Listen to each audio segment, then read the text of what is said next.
Habari zenu? Pole kwa hiyo yatendeka.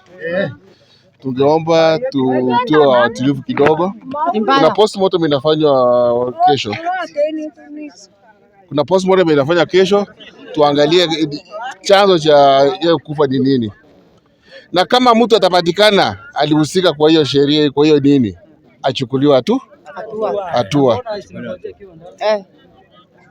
Kwa mimi si uko wakati hiyo kitu kitendeka. Tumsikize tu. Uko sawa? Si kwa wakati hiyo kitu kimetendeka.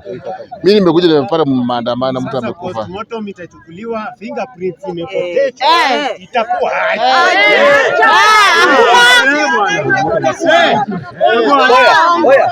wataenda kupeana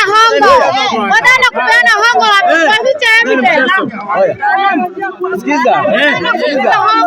Unajua mkipiga kelele hatutasikia. Huyu hata maliza Kenya anataka kutuambia. Hata huyu amalize. Hata mheshimiwa huyu malize. Utakuja maliza tu.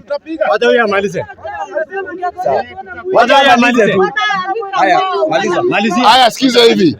Sheria itachukua mkono wake. Mwenye alipatikana na makosa afanye nini? Abebe, ashikwe, si ndio? Sivyo ndio mnataka? Kwenda nyumbani. Wazee mtulie mpaka kesho, mpaka ripoti ikuje.